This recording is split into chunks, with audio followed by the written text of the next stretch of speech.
It's good to be back with you all. I tell you what, I want to thank General Colt for accompanying me up here. I get the honor of introducing the General, you know.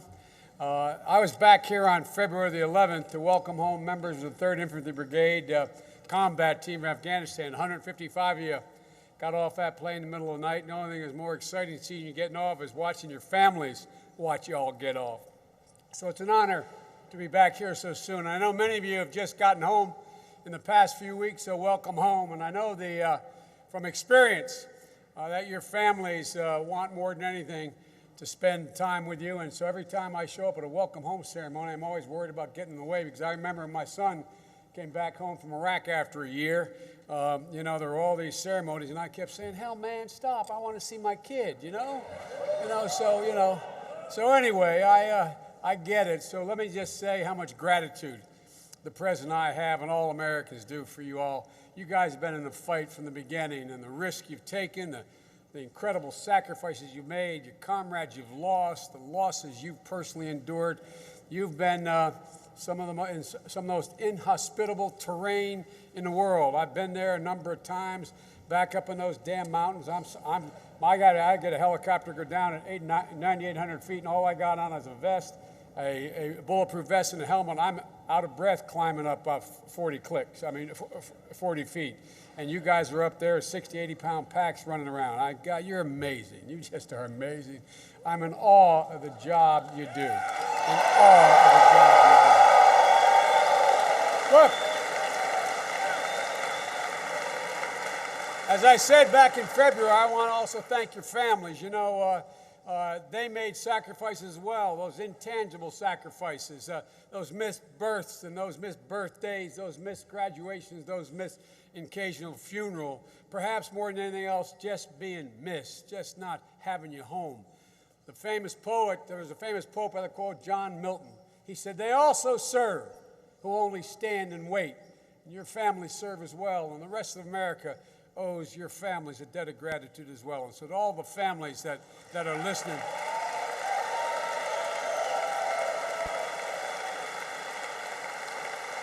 I want to say their service is as real as yours, and it's as appreciated. To the soldiers here, you are the most capable warriors. Let me say this without any fear of contradiction. You are the most capable warriors in the history of the world. There has never, never, never, never been a fighting force as capable as you are. It's my job today, my honor, to talk a little bit about the man that I get to work with every day. We just got to spend time with the assaulters who got bin Laden. And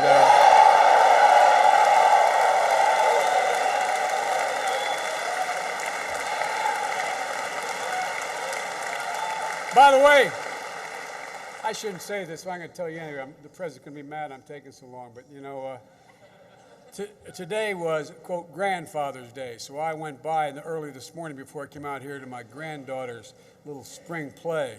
And after it's all over, she said, Pop, come back to my classroom with me. I said, I can't, honey. She said, you going someplace in the Air Force too? I said, yeah, I am, babe. She said, where are you going? I said, true story. I said, I'm going to Fort Campbell. I said, we're going to see the guys out there who got Osama bin Laden. It's absolutely true story. She said, Pop, and she grabbed a little friend of hers, and she said, my pop's going out to see the whales. Not the seals, the whales. Because if they're that good, they got to be big, man. They got to be big. Well, you guys are the gorillas. I want to tell you, look, I've been around a while with great presidents. I've watched presidents make some difficult decisions. They've all had to make difficult decisions. But sitting in every meeting, getting ready, planning for this mission and assault, for the mission to get bin Laden, I saw something extraordinary. I saw a president who was told the odds. Told the odds weren't but much more than 50-50 that he'd be there and we could do this. But they were considerably less than 100%. And I, along with all the rest of his national security team, the Secretary of Defense, State, everyone else, we sat around there and he asked our advice and we gave him our advice and we told him a little this and that. And finally, he just looked at all of us and said, I got faith in McRaven. I got faith in these guys. He walked off on his own without anybody giving him any guarantees at all, and he decided. because he believed in not only the SEALs, but believes in all of you. He has absolute, total faith in all of you. And he made that determination, and it was an amazing thing to watch. But it was because he had this absolute confidence that you were there. And so he decided when he got in office, because of the fight you all were in from the beginning, that the #1 priority was to get Osama bin Laden. And he knew the risks. He knew there were significant risks. And most importantly, special operations risks to the people who were risking their lives getting there. But he didn't hesitate, nor did your guys did. Bob Gates said something interesting. I've known Bob for a long time. He said it was one of the gutsiest decisions I've ever seen made and one of the gutsiest raids. This is going to go down in history, what happened. This is going to go down in history. And here to introduce your commander-in-chief, the guy that I'm proud to serve with, is one of the country's leading warriors himself, Deputy Commanding General of the 10th Airborne Division, General Jeffrey Colt. Ladies and gentlemen, General Colt.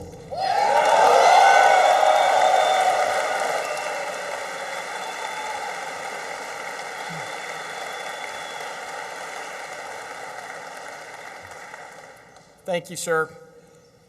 I can only try to tell you today just how proud of you that this division and this local community are. But more importantly today, you're going to get to hear from the Commander-in-Chief just how appreciative he is of all of your service and your sacrifices. Please join me in this great privilege of welcoming the President of the United States, Barack Obama.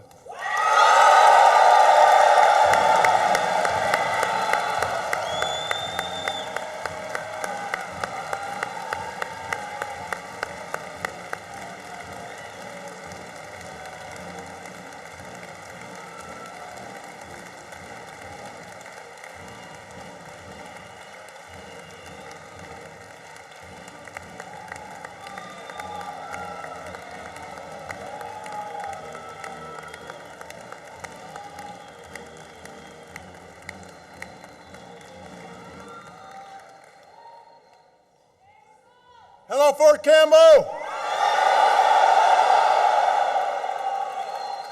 101st Airborne Division Air Assault, hello. General Colt, thank you for that great introduction. It was great because it was brief.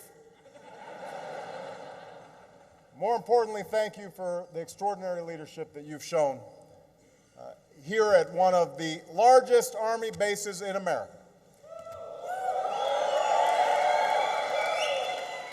And let me just say, I make a lot of decisions. One of the earliest and best decisions I made was choosing one of the finest vice presidents in our history, Joe Biden, right here.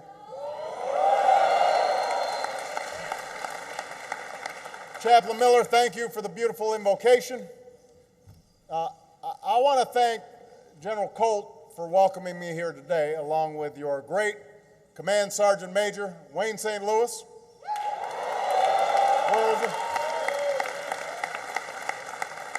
The quartet and 101st Division Band.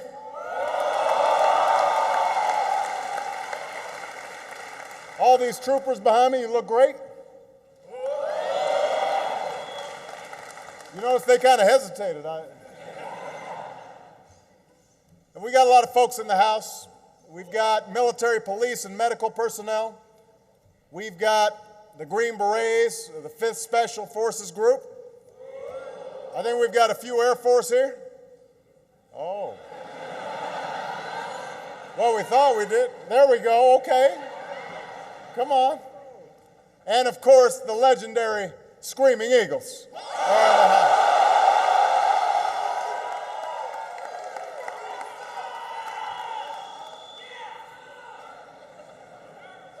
And although they're not in the audience, I want to acknowledge the 160th Special Operations Aviation Regiment, the Night Stalkers, for their extraordinary service.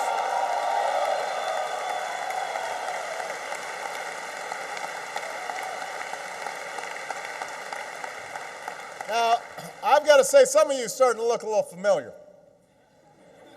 Because last December, when we were at Bagram,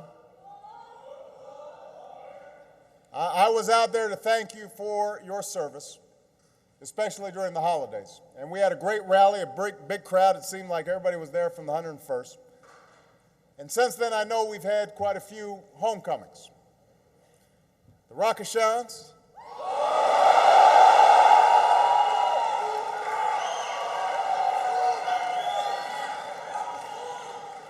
Destiny,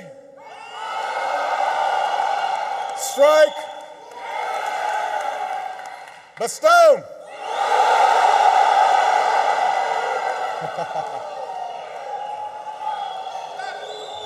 And some of the division headquarters, the Gladiators.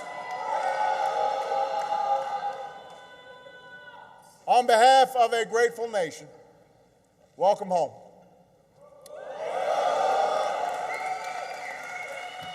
Of course,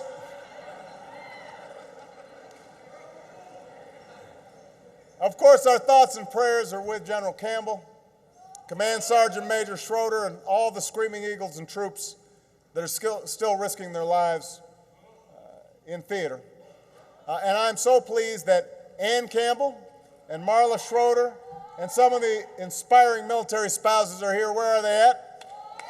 Right over there. We are grateful to you. God bless you. There they are. Thank you so much. This happens to be Military Spouse Appreciation Day. And we honor your service as well. Now, I didn't come here to make a really long speech. I know you're hearing that. It's all like, yeah, it's hot. What I really wanted to do was come down, shake some hands. I came here for a simple reason, to say thank you on behalf of America. This has been a historic week in the life of our nation.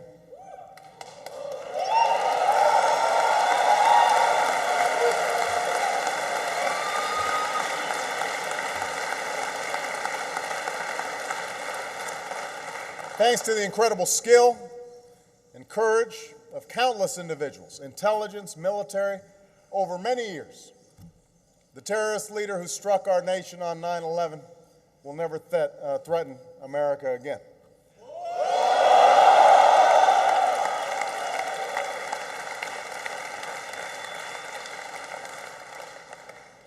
Yesterday I traveled to New York City, and along with some of the 9/11 families laid a wreath at Ground Zero in memory of their loved ones. I met with the first responders, the firefighters, the police officers, the Port Authority officers, who lost so many of their own when they rushed into those burning towers. I promise that our nation will never forget those we lost that dark September day. And today, here at Fort Campbell, I had the privilege of meeting the extraordinary Special Ops folks who honored that promise. And it was a chance for me to say, on behalf of all Americans and people around the world, job well done. Job well done.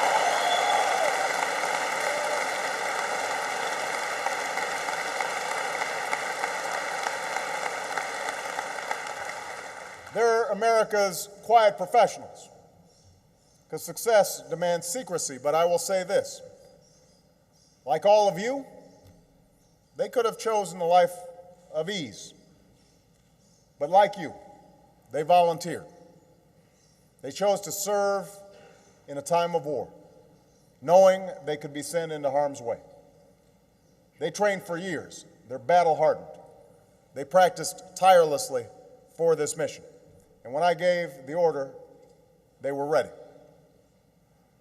Now, in recent days, the whole world has learned just how ready they were. These Americans deserve credit for one of the greatest intelligence and military operations in our nation's history. But so does every person who wears America's uniform. The finest military the world has ever known. And that includes all of you, men and women of the 101st.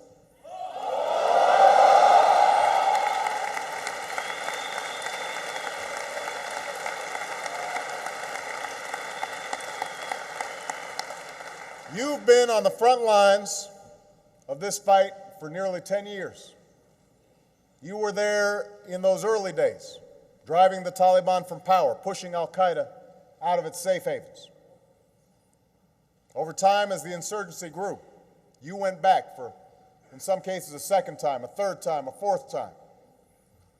When the decision was made to go into Iraq, you were there too, making the longest air assault in history, defeating a vicious insurgency, ultimately giving Iraqis the chance to secure their democracy.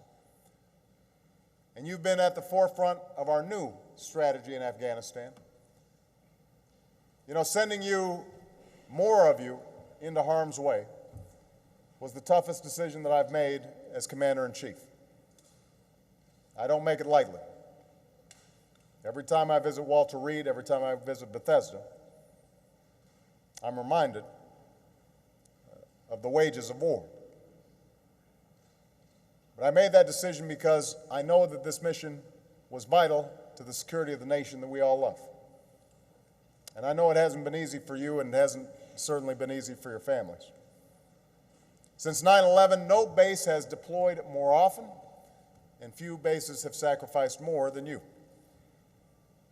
We see it in our heroic wounded warriors, fighting every day to recover, and who deserve the absolute best care in the world.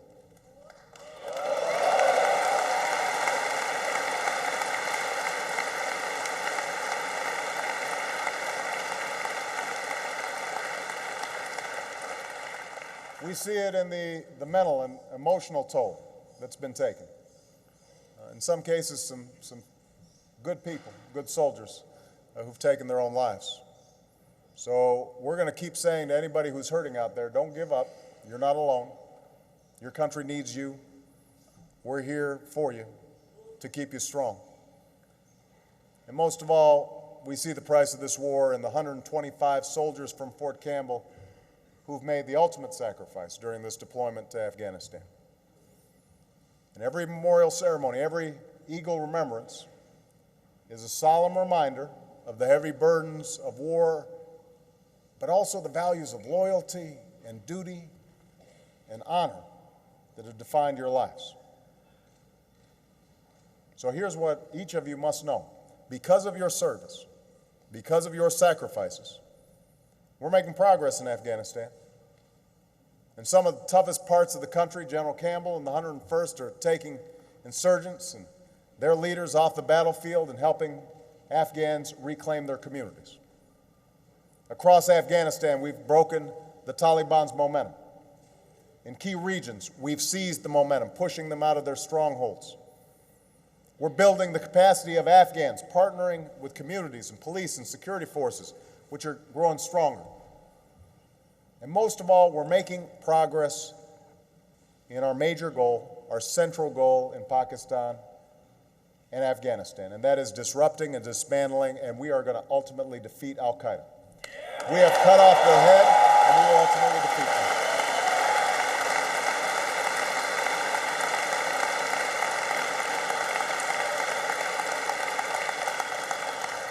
Even before this week's operation, we'd put al-Qaeda's leadership under more pressure than at any time since 9/11, on both sides of the border.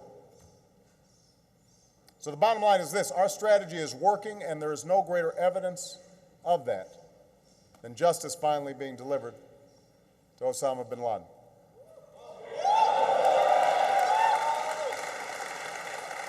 But I don't want to fool you. This continues to be a very tough fight. You know that. But because of this progress, we're moving into a new phase. In the coming months, we'll start transferring responsibility for security to Afghan forces. Starting this summer, we'll begin reducing American forces. As we transition, we'll build a long-term partnership with the Afghan people so that al-Qaeda can never again threaten America from that country. And as your Commander-in-Chief, I am confident that we're going to succeed in this mission. The reason I'm confident is because in you I see the strength of America's military. And because in recent days we've all seen the resilience of the American spirit. You know, this week I received a letter from a girl in New Jersey named Peyton Wall. She wrote to me on Monday after the news that bin Laden had been killed. And she explained how she still remembers that September morning, almost 10 years ago. She was only 4 years old. Her father, Glenn, was trapped inside the World Trade Center. And so in those final frantic moments, knowing he might not make it, he called home. And Peyton remembers watching her mom sobbing as she spoke to her husband, and then passed the phone to Peyton. And in words that were hard to hear, but which she's never forgotten, she said, he said to her, "I love you, Peyton, and I will always be watching over you." So yesterday, Peyton, her mom, and her sister, Avery, joined me at Ground Zero. And now Peyton's 14. These past 10 years have been tough for her. In her letter, she said, "Ever since my father died, I lost a part of me that can never be replaced." And she describes her childhood as a little girl struggling to shine through all the darkness in her life. But every year, more and more, Peyton is shining through. She's playing a lot of sports, including lacrosse and track, just like her dad. She's doing well in school. She's mentoring younger students. She's looking ahead to high school in the fall. And so yesterday she was with us, strong, confident young woman, honoring her father's memory, even as she set her sights on the future. And for her and for all of us, this week has been a reminder of what we're about as a people. It's easy to forget sometimes, especially in times of hardship, times of uncertainty. We're coming out of the worst recession since the Great Depression. Haven't fully recovered from that. We've made enormous sacrifices in 2 wars. But the essence of America, the values that have defined us for more than 200 years, they don't just endure, they are stronger than ever. We're still the America that does the hard things, that does the great things. We're the nation that always dared to dream. We're the nation that's willing to take risks. Revolutionaries breaking free from an empire. Pioneers heading west to settle new frontiers. Innovators building railways and laying the highways and putting a man on the surface of the moon. We are the nation, and you're the division, that parachuted behind enemy lines on D-Day. Freeing a continent, liberating concentration camps. We're the nation that all those years ago sent your division to a high school in Arkansas so that 9 black students could get an education. That was you, because we believed that all men are created equal, that everyone deserves a chance to realize their God-given potential. We're the nation that has faced tough times before. Tougher times than these, but when our union frayed, when the Depression came, when our harbor was bombed, when our country was attacked on that September day, when disaster strikes like that tornado that just ripped through this region, we do not falter, we don't turn back, we pick ourselves up, and we get on with the hard task of keeping our country strong and safe. See, there's nothing we can't do together, 101st. When we remember who we are, and that is the United States of America. When we remember that, no problem is too hard and no challenge is too great, and that is why I am so confident that with your brave service, America's greatest days are still to come. God bless you. God bless the 101st, and God bless the United States of America.